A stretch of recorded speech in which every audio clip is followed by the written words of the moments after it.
marka waa iska bilaaban doonaa. dhammaantiin soo dhowaada. waa barnaamijkeennii isbuuclaha ahaa maalinta jimcaha, su-aalaha iyo jawaabaha, iyo inaynu isdhaafsanno wixii fikrada ah iyo wixii khibrada ah, wixii la tijaabiyey. barbaarinta carruurtu waa farsamo, waa tactico ama farsamo wax loo yaqaano. qofba sidaa wuxuu ugu shaqeeyaa, laakiin waxay leedahay tiirar iyo xeerar guud bay leedahay oo loo baahan yahay inuu qofku raaco. wixii intaa ka soo hara waxa weeye waa farsamo weye. ilmuhuna carruurtuna waa kala duwan tahay. da'ba ilmuhu waxbuu u baahan yahay. qofku marka horeeto waa inuu aqoonta guud oo ku baraarugsan yahay ilmuhu markuu dhasho qaybaha loo kala qaybiyaa 6 biloodoo hore, kadib 6 dambe, sanad markuu gaaro, socod baradka markuu yahay, 2 sano markuu soo gaaro waxbuu la soo baxayaa hor leh. waxaasoo dhanna waxaa u sababa developmentiga maskaxda iyo siday u horumarayso baa u sababa. 2 jirku waa aad buu u sheegan yahay, wuu ka duwan yahay waqtiyada kale. sana jirka waa ka duwan yahay, 3 jirkana wuu ka duwan yahay. waa marxalad aad u adag 2 jirku. waa badanaa la yidhahdaa ilmuhu markuu 2 soo gaaro waa madaxadayg badan yahay, waa dhib badan yahay. waxbuu ku dhegaa aan laga fujin karin.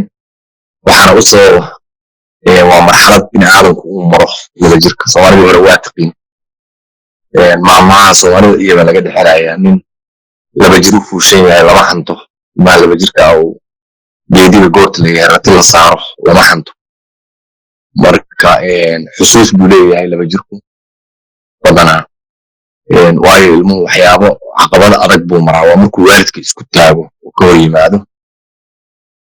waxyaabahaan isleeyahay waa u sabab madaxadayga 2 jirka waxaa ka mid ah ilmuhu marka uu dhasho oo nuunaha yahay waa waxaas dee halkaa iska jiifo oo taada un ku shaqaynayo oo waxba kaa diidayno ood iska rogroganayso oo sidaad rabta ka yeelayso oo meeshaa rabta fariisinayso, meeshaa rabta dhigayso oo wixii aad rabto aad ku dhehayso oo waxba aan soo celinayn wey.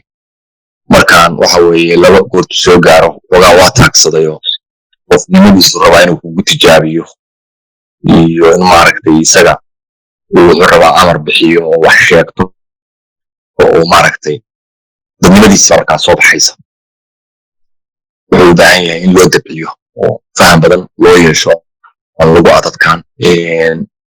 2 jirka sidoo kale waxaa la yidhaahdaa dil lagu adadkaado oo la dilo oo maaragtay aad loo caburiyo waa meelaha oo traumada iyo dhacdooyinka foosha xun laga qaado oo ilmaha noloshiisu ay ka qalloocato.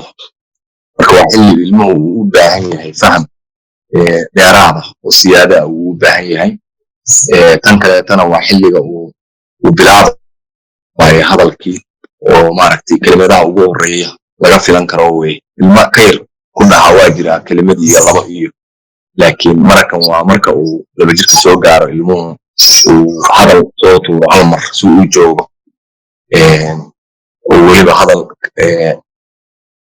sentenisku ka kooban yahay 2 weerood uu oran karaa 2 jirku 2 eray oo caana isii oo kaleeto.